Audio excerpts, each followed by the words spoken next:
Everyone, I'm Alberto. And I am Mario, and we are super excited to be here with you. This is our second T4 event. And I'm sure you are wondering who are these two guys that look exactly the same and have this weird accent. Well, we are the eTwinz, and we are originally from Spain, and we moved to Utah, United States 5-6 years ago.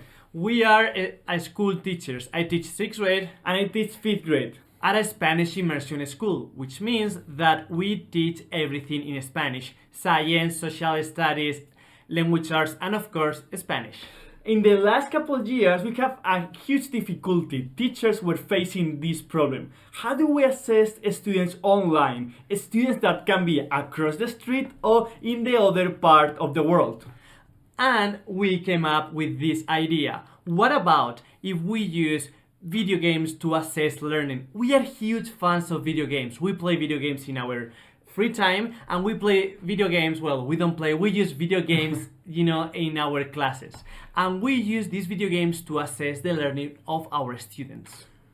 Our mission as teachers is develop the whole child, not just work on memorization or not just work in collaboration. That's why this is a huge advantage of video games. We are developing the whole child while we assess students in their learning. We are getting them ready for the future, working on those skills that will be key for them to be successful in their future working environment. And how do we do this? Well, we have came up with 3 steps you need to take to assess learning online with video games. Number 1, design a rubric. Like in every project, we need to design a rubric to set expectations, and we need to give the rubric to them. We give the rubric to them. In this case, you can see a rubric of ancient Egypt. With this rubric, they know what they need to build or what they need to prove.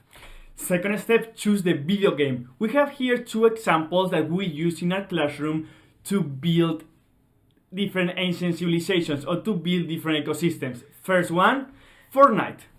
I'm sure you have heard about Fortnite, one of the most popular, one of the most famous video games in the world. But Fortnite has a creative mode. It's not violent, nothing about killing people, it's just about build, about create. And it has a great use in classrooms around the world. Second video game, Minecraft. Minecraft is the same than Fortnite Creative, this huge sandbox that students can create, build anything from ancient Greece to different ecosystems to the water cycle. So this is huge. These 2 video games are really important and really good to develop those skills in our students and also assess their learning. Number 3, a student plan. They need to follow a plan. They need to follow a timeline.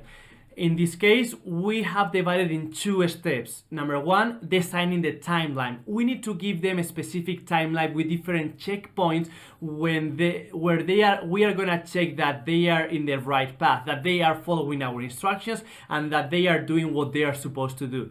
And number 2, we need to organize the task. They need to come up with a list of things that they need to do and with a map. Here you can see an example of one of my students that created a map, to place everything they were going to build.